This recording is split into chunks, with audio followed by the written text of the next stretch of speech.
주여 이 땅에 부흥을 주옵소서. 이거는 하박국의 기도기도 하지만 사실 하박국이 원하는 것보다는 우리 하나님께서 우리 사람들 향해서 우리 자신들 향해서 더 원하고 계시는 하나님의 속타는 주님의 마음인 줄 믿습니다. 그것을 우리가 느껴야 됩니다. 이 세상은 하나님과 상관없이 살지만 적어도 우리는 우리 하나님의 마음을 읽을 줄 알아야 되고 그 하나님의 마음이 내 마음이 되어야 되고, 그래서 내가 그 하나님의 마음을 품고 주님 앞에 나아갈 때 참으로 내 심령 안에서 먼저 영적인 리바이벌이 일어날 줄 믿습니다. 오늘 말씀을 전하는 본문은 특별한 장소입니다. 그 장소는 솔로몬이 그 성전을 다 짓고 난 다음에 하나님께 봉헌 예배를 드렸습니다. 하나님께서 얼마나 기뻐 받으시면 그 예배에 하늘에서 불이 내려와서 그 재물을 다 태워버렸다 그랬습니다.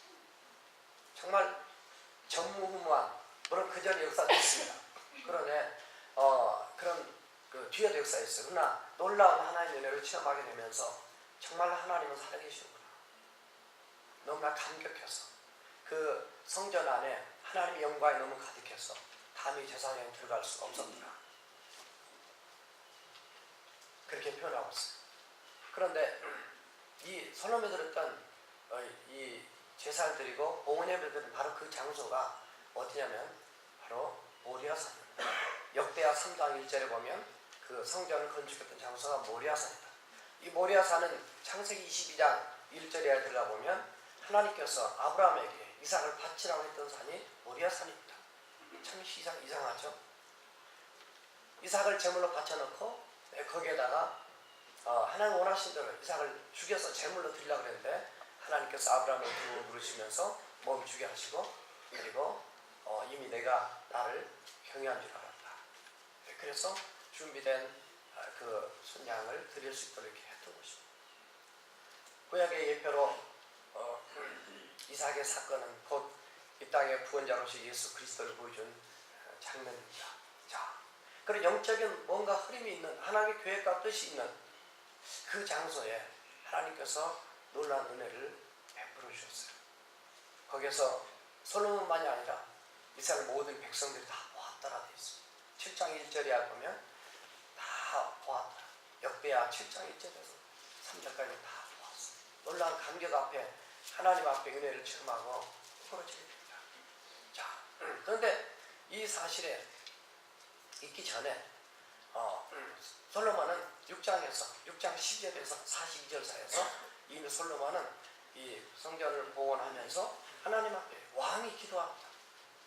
제사장이 기도한 게 아니라 왕이 하나님 앞에 나가 기도해요. 나라가 잘 되려면, 한 국가가 하나님의 축복 속에 바르게 잘 되려면 나라의 왕부터서 하나님 앞에 나가 무릎을 꿇고 기도해야만이 진정한 영적인 부흥, 이 세상의 부흥이 축복이 올 줄로 믿습니다. 오늘 본문의 말씀은 역대하 7장 14절입니다. 오늘 말씀 우리 같이 읽었지만 내 힘을 일컫는 내 백성이 그들의 악한 길에서 나 스스로 낮추고 기도하며 하여 내 얼굴을 찾으면 내가 하늘에서 듣고 그들의 죄를 사하며 그 땅을 고치겠다고 말씀했습니다. 이 귀한 말씀이 1953년 아이젠하워 대통령이 대통령 취임할 때 이 말씀을 가지고 읽고 선서되었습니다. 1981년 아이젠하워는 34대 대통령이고 1981년 제40대 미국 대통령인 레이건 대통령, 로널드 레이건 대통령이 그 말씀을 가지고 선서했습니다. 2009년 바락 오바마 대통령도 역시 오늘 본문의 말씀을 가지고 하나님 앞에 선서를 했습니다. 문제는 선서도 중요하지만 직접 기도하는 게 더 중요하다. 아이젠하워 대통령 놀라운 일들을 이뤘습니다. 레이건 대통령 가장 놀랍게 미국을 강하게 부흥시켰습니다. 똑같은 선서와 똑같이 했지만 물론 세계적 경제 어려움을 이해합니다. 그러나 말씀을 가지고 선서한 대로 말씀을 가지고 하나님 앞에 나가 그 말씀을 믿고 하나님의 원하는 대로 살면 주께서 분명히 보장해 주시는 그 약속의 말씀이 이루어질 줄 믿습니다.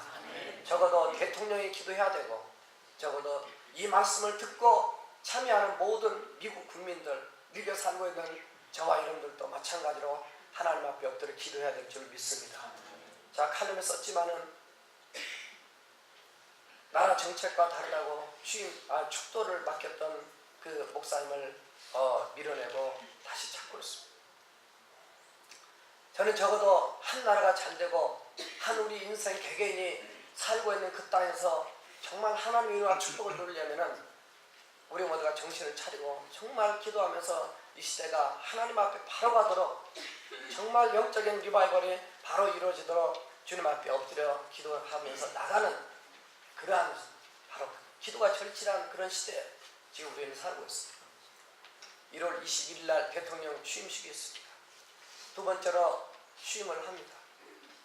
그러나 정말 이 세상이 이제 앞으로 4년은 하나님의 새로운 역사를 쓰는 그런 축복된 한 해가 펼쳐지도록 우리는 그냥 무관심하고 비판하고 방관하고 그냥 내버려 두는 것이 아니라 함께 기도하면서 주의 나라를 이뤄가는 바로 이 땅의 주역들이 바로 저와 여러분들이 되어야 될 줄로 믿습니다.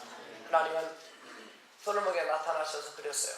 밤에 여호와께서 솔로몬에게 나타나셔서 내가 이미 내 기도를 들었다. 이게 12절 말씀입니다. 16절에 보니까 이는 내가 이미 이 성전을 택하고 거룩하게 하여 내 이름을 여기에 영원히 있게 하였습니다.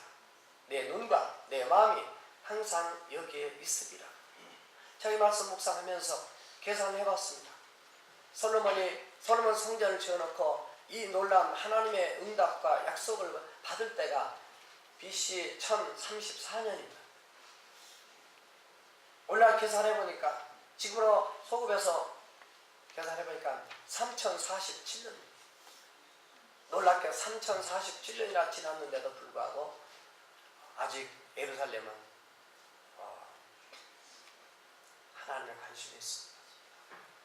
영적으로 보면 그 땅만 관심 있는 것이 아니라 오늘 예수 믿고 하나님의 자녀되고 영적인 성전된 저와 여러분들에게 하나님의 관심이 분명히 있는 줄 믿습니다. 아멘. 우리가 하나님 앞에 나가서 성전 나가 기도하고, 여러분 어디에서 기도하는 간에 하나님의 기도할 때 이미 내가 내 기도를 드렸고 내 눈과 내 귀는 바로 너에게 항상 있으리라고 약속한 그 말씀이 남의 것이 아니라, 옛날 것이 아니라 오늘 현재 현실 속에 저와 여러분의 것인 줄로 알고 누리면서 날마다 기도로 주님 앞에 나가야 될 줄로 믿습니다.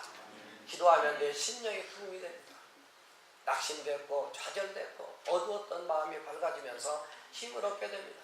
죄를 이길 능력도 생깁니다. 용서할 수 있는 힘도 생깁니다. 사랑하고 품고 있을 수 있는 넉넉한 마음도 생깁니다. 기도를 통해서 결국은 내 심령의 부흥이 오게 되니까 내가 인내할 수도 있고 참을 수도 있고 화도 덜 낼 수도 있고 안 낼 수도 있고 하나하나 죄를 멀리할 수 있고 끊어버릴 수도 있고, 그래서 내 심령 안에 먼저 부흥이 일어나기 때문에 그 부흥을 통해서 결국은 내가 살고 가정이 살고 교회가 살고 이 나라를 살릴 수 있는 불쏘시개가 바로 작은 불꽃이 될 줄로 믿습니다. 큰 화재도 작은 불꽃 하나 때문에 나서 엄청난 피해를 입힙니다. 그러나 우리는 남에게 피해를 입히는 불꽃이 아니라 남을 살릴 수 있는 성령의 불꽃, 정말 하나님의 뜨거운 이 하나님의 영광에 불러서 이 땅을 밝게 만들고 살릴 수 있는 그러한 부흥의 바로 불꽃이 되는 저와 여러분들이 되어야 될 줄로 믿습니다. 주님은 이 땅을 고치겠다고 말씀하신, 지난주에 설교 때 그랬습니다. 그 땅을 세 가지로 개인의 부흥, 교회의 부흥, 세상의 부흥을 말씀했습니다. 하나님의 땅을 창조하신 분이다. 실제로 땅을 통치하고 다스리신 분이기도 하지만 우리가 살고 있는 모든 삶의 영을 고치실 수 있는 분이에요. 출애굽기 15장 22절에서 여호와는 치료하는 여호와 라파의 하나님이라 했습니다. 쓴물을 단물로 바꾸실 수 있는 그런 능력 있는 하나님 것을 언제든지 성경은 많이 선포하고 있습니다. 그래서 오늘 또 본문 앞에 본문 다음에 보면 이제 이곳에서 하는 기도에 내가 눈을 들고 귀를 기울이리라. 여러분들 기도할 때 하나님이 들으실까? 하나님이 보실까? 하나님이 받으실까? 그런 의심과 그런 마음의 갈등들이 사실 있습니다. 기도에도 별로 소용도 없는 것 같고, 기도에도 응답도 없는 것 같고, 기도에도 뭐 그냥 똑같은 것 답답한 게 한두 가지 아닙니다. 그러나 하나님의 때가 되면 하나님 언제나 역사한다는 사실을 우리 기도하는 모든 사람들은 체험하기 때문에, 그럼에도 불구하고 때로는 억수같이 비가 와도, 때로는 펑펑 눈이 쏟아져도 새벽을 깨우며 또 조용히 찾아와서 하나님 앞에 엎드리며 기도하고 눈물로 하나님 앞에 호소하며 나가는 줄로 믿습니다. 절대로 하나님은 우리가 생각하는 수준의 하나님 아니라는 사실 기억을 하시고, 기도 자체가 하나님과 소통이고 하나님 앞에 나 자신을 그냥 드리는 거예요. 내가 무엇을 구하는 거 이전에 나 자신 주 앞에 나가는 것 자체, 그 자체가 이미 리바이벌이 시작된 겁니다. 그것이 시작이 안 되면서부터 다른 아무것도 기대할 수가 없습니다. 지난 시간에 말씀드렸지만은 기도 없이는 부흥이 없습니다. 성경 말씀 아무리 많이 읽어도 그것이 지식으로만 나면 의미가 없습니다. 오히려 하나님의 나라를 회방할 수도 있어요. 그러나 하나님의 말씀을 붙잡고 모르면 모른 대로 하나님 앞에 의지하고, 하나님 이게 무슨 뜻입니까? 라고 기도로 나가면 하나님이 어떤 책을 통해서 깨닫는 것보다, 하나님이 가르쳐주는 어떤 주석을 통해서 깨닫는 것보다 하나님의 말씀을 통해서, 기도를 통해서 성령께서 가르쳐주신 그 놀라운 하나님의 해석이 참으로 우리에게 놀라운 감동과 변화를 일으킬 줄을 믿습니다. 저도 말씀 준비하면서 주석도 어떤 때 보면 이게 무슨 말씀인가 읽어봐도 해석해놓은 사람이 더 헷갈리게 해놨어요. 없습니다. 하나님 도대체 이 말씀 무슨 뜻입니까? 새벽마다 기도하고 철학 때 기도하고 기도할 때 하나님이 그것을 가르쳐주는, 그렇게 쉬운 건데 그래서 기도하는 거예요. 공부가 안 됩니까? 사업이 안 되고 연구가 안 됩니까? 해결될 때까지 주님 앞에 지난 시간 말씀드린 것처럼 세 가지 물이 흘러야 돼요. 눈물이 흘러야 되고 콧물이 흘러야 되고. 자, 지금 감기 걸려서 콧물을 안 흘리도록 약을 먹었더니 입이 갇힙니다. 감기 걸려서 나오는 콧물 말고 기도 중에 나도 모르게, 창피한지도 모르게 콧물이 흘러야 돼. 눈물 좀 흘리면 내가 누가 볼까 봐서, 그러면 기도하다가 기도줄이 끊겨요. 다른 사람이 뭐 주게 그렇게 신앙이 사실 초보 때는 그런 하나님 주님과 나와의 관계인데 뭐 사람이 뭐 중요한 말이죠. 기도를 사람한테 하고 있어. 하나님 앞에 나가야 되는데 그런 기도 안 받아. 바리새인의 기도가 사람에게 보이려고 하는 기도가 아니죠. 눈물 흘리고 콧물 흘리고 하다 보면 땀이 나는 거야. 이거 오늘 와이셔츠 새로 입었는데, 속옷 새롭게 갈아입었는데, 물론 날마다 갈아입지만은 별 생각 다 하면은 기도가 안 돼. 그 다 마귀 새끼들이 참다 우리의 기도를 방해하려고 막는 거예요. 생각. 늘 말씀드리지만 요한복음 13장 2절에서 가룟 유다라 하면 예수를 팔려는 생각을 집어넣었다.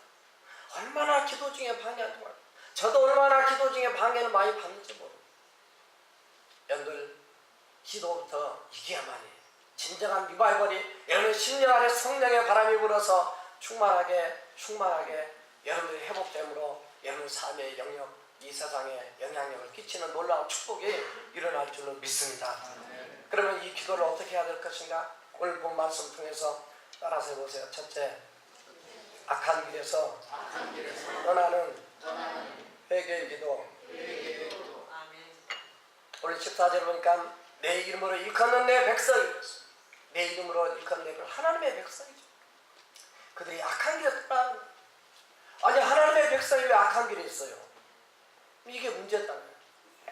이 땅에 살고 있기 때문에 우리가 하나님의 백성이라는 이름은 가지고 있지만은 말만 하나님의 백성이고 하나님의 뜻대로 살지 못하는 악한 길에 살 때가 너무나 많다.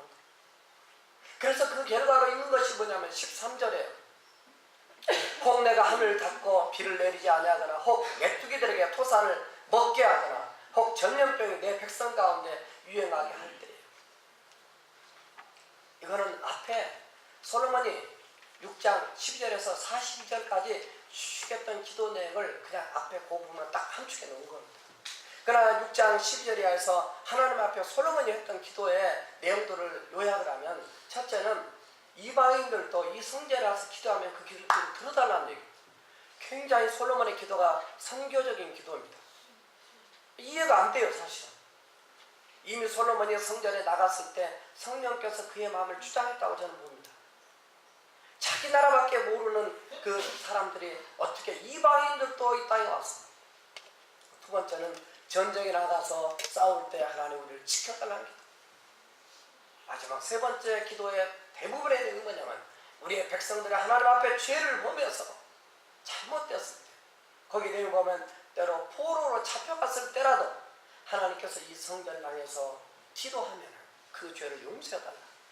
무슨 얘기냐면 모든 재앙과 모든 자연적인 어려움과 모든 전염병까지라도 하나하나가 모두가 다 죄악의 결과랍니다. 결국 하나님 앞에 돌아오는데 가장 방해가 되는 것이 있다면 그것이 죄라는 거예요. 죄 때문에 예수님이 이 땅에 오셨습니다.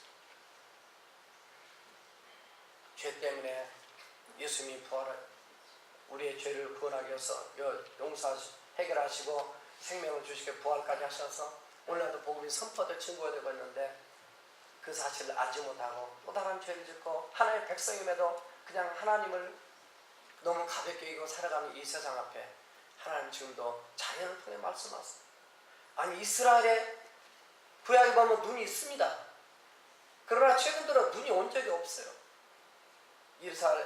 이스라엘 예루살렘에 최근에 눈이 10cm 나왔어요.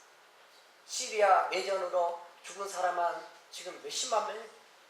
자기들 이렇게 내버려 둬도 싸워서 다 죽어요. 거기에도 눈이 왔어요. 난민들이 추워서 말립니다.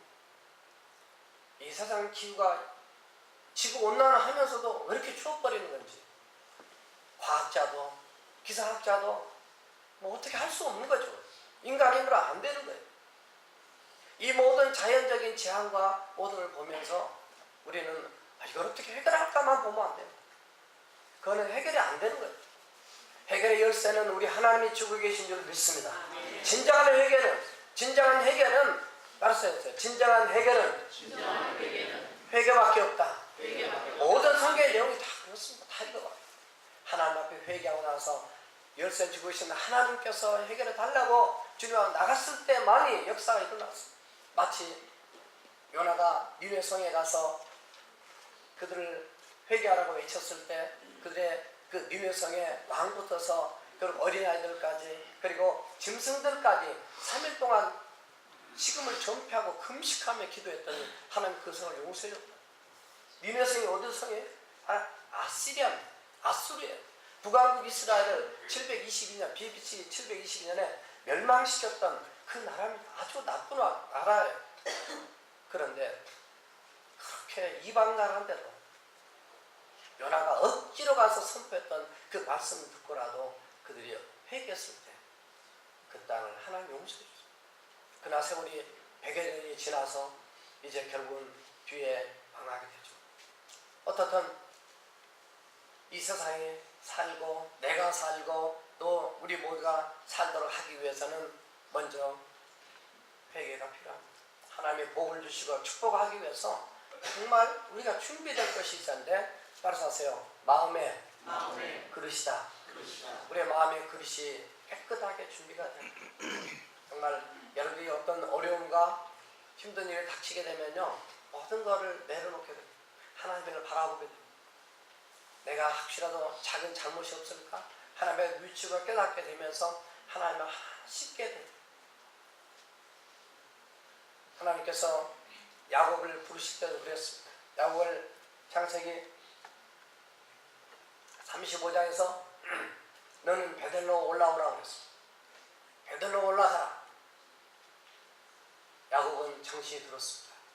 하나님이 부르실 때는 다 알고 계신다는 얘기예요. 창세기 34년에 자기 딸 디나가 성폭행을 당했어. 그것에 화가 나서 자기 둘째, 셋째 아들 시몬과 레위가 가서 그들에게 할례 행합으로 해놓고 그 순간 노려서 칼로 남자들 다 죽여버렸다. 엄청나고 끔찍한 살인과 죄악입니다. 하나님은 그 부분을 다룬 게 아니라 하나님은 그때 두려워하는 야곱에게 너는 베델로 올라오라. 그 한마디 하셨어요. 네가 도망칠 때에 내가 너를 불렀고 너에게 약속했던 그 베델로 올라오라. 그랬더니 그 한마디를 듣고 야곱은 회개를 하게 됩니다. 그 회개가 뭐냐면 바로 자기 집 사람들과 그리고 종들까지 전부 너희들이 가지고 있는 이방 신상들을 다 버려라. 그랬더니 그들이 귀고리까지 뺐어. 이방신 섬기는데 이런 장식품도 있잖아요. 이런 것까지도 물론 지금 이쁘게 하자니 그건 괜찮지만 이걸 이방신을 섬기기 위한 장식품들이 있어. 그 귀고리까지 다 내서 상소나 안에 다 묻어버리고 너희들은 너의 몸을 정결케 하고 의복까지도 정결케 하라 했어. 무슨 얘기예요? 하나님 앞에 회개한다는 거는요 말로만 회개하는 게 아닙니다. 내 마음으로 회개뿐만 아니라 정말 하나님 보실 때에 내 모습이 좀 뭔가 문제가 있다 고쳐야 됩니다. 어떤 사람은 말머리 만들어가 다녔어요. 말꼬리 머리 이렇게 고쳐야 돼요.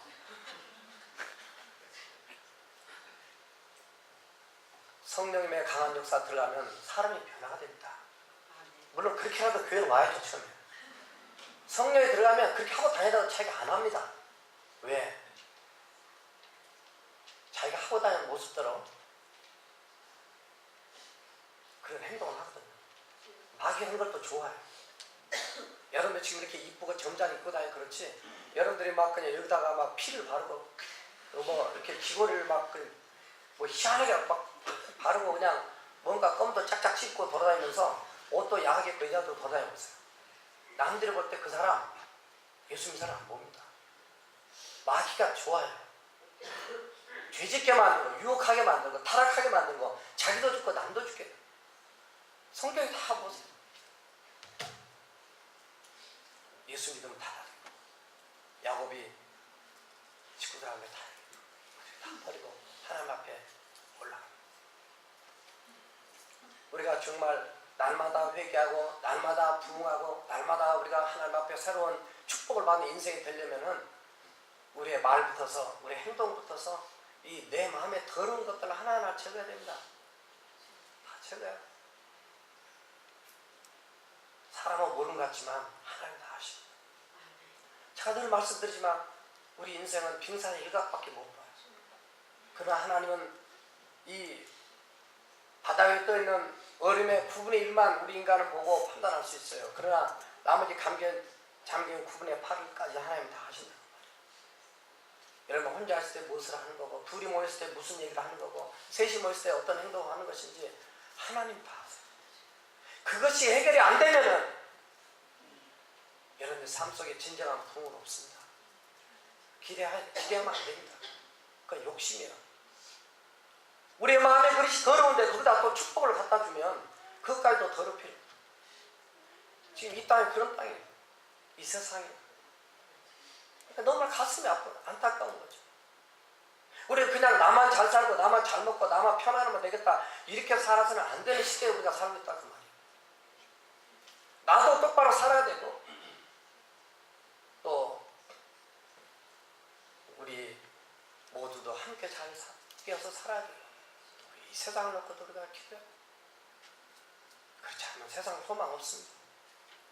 오직 예수 그리스도 그분 붙잡을 때만이 이 땅에 정결케 되고 바르게 되고 진정한 소망과 은혜와 축복이 넘칠 줄로 믿습니다. 두 번째 따라합시다. 자기 자신을 낮추는 겸손한 기도. 오늘 말씀하니까 악한 길에서 떠나라 말씀하고 있고 두 번째는 스스로 낮추고 기도하라 이렇게. 스스로 낮춰라. 참 이게 어렵습니다. 사실. 저 자신도 나도 모르게 어느 순간에 교만해집니다. 설교할 때도 어떤 때 교만해지고 정말 사람이 교만해지는 한순간이더라고요. 아니 조금 작은 교회 목사님들하고 얘기해서 뭘 가르칠 때 내가 나도 모르게 잘하는 거에도 교만해지고 그래서 이 교만이라는 게 얼마나 우리를 쉽게 무너뜨려요. 목사 무너뜨리면 하루아침 제가 볼 때는 큰 교회 목사가 교만하기가 얼마나 쉬울까 이런 걸 느낍니다. 큰 교회에서 오신 한교에서 오신 분들은 이런 교회는 너무 작은 교회라 생각할 수 있을 텐데 정말 제가 처음 큰 교회에다가 베네수엘라 가서 사역할 때요. 이렇게 보니까 저도 그렇게 그냥 교만해지더라고요. 교인들 좀 이렇게 무시하는 마음이 들더라고요. 야, 내가 얼마나 이 사악하고 나쁜 그런 교만한 인생인가를 깨달았어요. 내가 뭐가 되면 내가 대단한 것으로 착각을 하는 그런 제 마음 안에. 그래서 하나님 앞에 목사도 중요하지 않고 무엇도 중요하지 않고 정말 주님 보실 때의 겸손한 인생이 돼야 되구나. 그런데도 저도 모르게 또다시 교만해져요. 내가 죽어야 한다. 따라서 하세요. 내가 죽어야 한다. 그러니까 자살하는 얘기 아니고 내 성질, 내 교만, 내 욕심, 내 허영심, 이게 얼마나 많은지 몰라요. 이게 많다 보니까 저도 안 좋고요. 저한테도 안 좋고 또 제 모습이 그런 모습이 있으면 다른 사람이 봤을 때 나를 또 판단하니까 그 사람도 안 좋아요. 그래서 참 내가 더 낮아지고 겸손해지고 참 이러면 나도 좋고 남도 좋고 마음이 편한데 내가 조금만 교만해가지고 약간 자랑을 하고 돌아오면요 제 마음이 괴로워요. 입장을 바꾸는 생각해보면 그 목사님 얼마나 마음에 상처를 받았을까. 그래서 세미나를 가면은 대부분 큰 교회 목사님들 오셔서 막 얘기를 많이 하십니다. 작은 교회 목사님들은 앞에서는 은혜 받는데 뒤에서는 은혜 못 받아요. 무슨 얘기냐면 그거는 몇천 명 되는 교회 목사니까 그런 거지만 우리같이 지금 10명, 30명, 50명, 100명도 안 되는 교회 하는데 이게 다 별로 안 맞다는 거예요. 모릅니다. 물론 그분들에서 본받을 게 너무 많기 때문에 그렇게 초청해서 듣고 배우고 하지만은 제가 얘기하시면 요지는 우리는 어디 가든지 어디다 던져놔도 나보다 더 낮은 사람 앞에 더 겸손해야 돼요. 차라리 나보다 힘 있는 사람한테 큰 소리 치고 와서 당신 이런 것이 잠겼다. 이건 용기고 담대함일 수 있어요. 그런데 우리의 많은 모습에서 우리가 그러지 못하죠. 일부러 그런 얘기는 아니지만 어떻든 간에 정말 나보다 신분도 낮고 가난하고 못 배우고 참 부족한 사람 앞에서 정말 사랑으로 겸손을 나가는 이 모습 자체가 그 모습 자체가 이미 기도의 삶이에요. 내가 기도를 한다고 하나님 내가 겸손하게 기도하겠습니다. 그런다고 겸손해집니까? 안 돼요. 하나님 정말 저는 죄인입니다. 그래서 회개기도가 먼저 나온 거예요. 악한 길을 떠나는 거예요. 내가 악에 취했고 내가 악한 교만한 자라는 것을 하나님 앞에 깨닫고 회개할 때 겸손히 따라올 줄을 믿습니다. 그래서 낮아지는 거예요. 하나님 정말 나도 부족하고 별볼 없는 인간인데 목사 시켜줘서 정말 하는 날까지 열심히 어떻든 간에 최선을 다하겠습니다. 여러분 그런 마음을 가지고 사람을 대해야 됩니다. 그렇지 않으면 교회 와서 시험 들고 교회 안 올라 그래요. 저와 여러분들이 정말 하나님 앞에 낮아지고 겸손해질 때 하나님의 은혜가 흐르고 축복이 흐르고 그때 응답이 오게 되고 하나님의 음성이 들리게 되고 하나님의 놀라운 역사를 체험하는 일들이 일어나야 될 줄로 믿습니다.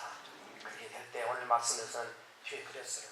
내가 물론 하나가 더 남아있지만 내가 하늘에서 듣고 그들의 죄를 사하고 그리고 그 땅을 내가 고칠지다 이렇게 했습니다. 듣고 용서하고 고쳐주겠다, 회복시키겠다, 부흥시켜주겠다는 약속의 말씀. 그게 두 번째 바로 겸손의 기도입니다. 저는 탕자에 대한 말씀을 늘 읽어볼 때마다 그런 말입니다. 탕자가 아버지한테 유산 달라고 해서 나갔다가 그냥 무슨 사업이라도 했다가 망했으면 뭐 이해가 되지만 가가지고 호랑방탕 창기다가 놀리면서 다 써버리고 마지막에 그 돼지치는 집에 가서 일하다가 아주 밑바닥까지 내려갔어. 그때서야 깨닫고 그때서야 겸손해져서 내가 하늘과 즉 하나님과 아버지에게 죄를 범했습니다. 이제 나를 아들이라 부르지 마시고 나를 품꾼의 하나로 써달라고 하는 그런 마음으로 낮아져서 아버지 옆에 와요. 그런 마음으로 오니까 아버지가 저 멀리서 달려오는 아들을 보고 시근히 여기는 마음이 불쌍히 마음이 들었다는 거예요. 먼저 이미 하나님은 우리가 그런 마음으로 나갈 때에 아까 솔로몬 기도처럼 이미 내가 내 기도를 들었다 한 것처럼 정말 우리 하나님은 우리를 불쌍히 여기서 사랑해 주셔서 달려와 우리를 품고 그리고 탕자를 어긋하고 목을 어긋하고 우시면서 그때 탕자가 똑같이 얘기하는 내가 하늘과 아버지에게 죄를 보며 싸우니 나를 아버지의 아들로 삼아주지 마십시오. 그 말씀 보면 품고는 뺐더라고요. 근데 그때 아버지는 아니다. 내가 잃었던 아들을 다시 찾았다. 그래서 목욕을 시키고 옷을 갈아입히고 새 옷을 입히고 송아지를 잡고 사람들과 함께 잔치를 벌이는 놀라운 역사. 베드로전서 5장 6절에서 그랬습니다. 겸손하면 때가 되면 하나님의 능하신 손 아래서 겸손하면 때가 되면 그를 높이리라. 여러분들이 때로는 자존심 상할 수 있습니다. 하나님 일 하다 보면 정말 기분 나쁠 수 있어요. 그래도 주님의 손 안에서 주님 때문에 주님 말씀 때문에 순종하고 겸손해 나가면 하나님은 여러분들에게 의를 베푸시고 그리고 놀라운 축복을 하게 주실 줄로 믿습니다. 겸손은 바로 부흥의 가장 중요한 요소 중에 하나가 되겠습니다. 세 번째 따라합시다. 주님의 얼굴을 찾는 간절한 기도. 오늘 마지막에 그랬습니다. 내 이름을 일컫는 내 백성이 그들의 악한 길에서 떠나 스스로 낮추고 기도하여 내 얼굴을 찾으며 하나님의 얼굴을 어떻게 찾나? 보면 죽는다고 구약엔 그래요. 여기서 말하는 의미는 정말 하나님 당신만이 내 모든 인생의 주인이시고 당신만이 나의 어려움을 해결할 수 있는 분이고 당신만을 사랑하고 주님만을 의지하고 주님의 은혜만을 구합니다라고 주님 앞에 나갈 때 하나님께서 그런 뒤에 축복의 약속의 말씀을 하신다. 우리의 마음이 간절함이 있어요. 우리의 기도가 그 간곡한 기도가 있어야 된다는 거죠. 여러분들이 속한 땅이 어디입니까? 물론 여러분의 마음부터 시작해서 여러분들이 지금 하고 있는 가정, 살고 있는 가정, 직장, 또 학교, 사업, 교회, 또 이 땅의 사회나 국가나 이 세상을 바라보면서 회복해야 할 땅이 너무나 많습니다. 그러나 진짜 이 땅을 회복할 수 있는 분은 하나님이기 때문에 날마다 아침 일어날 때도 저녁에 주무실 때도 또 매일매일 주님을 바라보는 삶이 우리 심령 안에 리바이벌 또 여름에 속한 땅 속에도 리바이벌을 갖다 주실 줄로 믿습니다. 이혜령 씨의 글 하나를 읽겠습니다. 배고픈 것을 풀어주는 것이 경제, 귀 고픈 것을 풀어주는 것이 음악, 눈 고픈 것을 풀어주는 것이 미술, 마음 고픈 것을 정치나 경제가 풀어줄 수 있어야 한다고 생각했다. 그러나 인간은 영적인 존재인데 누가 무엇으로 영혼의 고픈 것을 해결할 수 있는가? 영혼의 고독이나 아픔을 음악으로, 미술로, 밥으로, 돈으로 풀 수 있겠는가? 아니다. 그런 것들로는 고픈 영혼을 채울 수도 달릴 수도 없다. 오직 주의 얼굴을 바라보고 주님을 사모하고 주님께 기도할 때 영혼 고품은 해결되는 것이다. 진정한 부흥은 한꺼번에 크게 나타나는 게 아닙니다. 바로 우리 자신 한 사람 한 사람을 통해서 이루어집니다. 한꺼번에 이루어진 게 아니라 매일매일 날마다 주님 앞에 나아가 엎드리며 기도할 때 하나님은 분명히 여러분의 삶 현장에 놀라운 부흥을 갖다 주실 줄로 믿습니다. 아멘. 기도하시겠습니다. 우리 함께 부흥을 기도하실 때 부흥, 진정한 부흥이 우리의 무릎부터 시작되기 때문에 날마다 기도하는 것, 그 기도가 악한 길에서 떠나는 회개의 기도, 나 자신을 낮추는 겸손한 기도, 주님의 얼굴을 찾는 간절한 기도, 정말 이런 삶이 우리의 삶이 되고 우리의 삶의 몸에 배어서 하나님이 이루고자 원하시는 리바이벌이 우리의 신령 안에 우리 삶 속에 여러분의 삶 현장에 이루어질 수 있도록 이 세상에 이루어지도록 다시 동성을 기도하시겠습니다.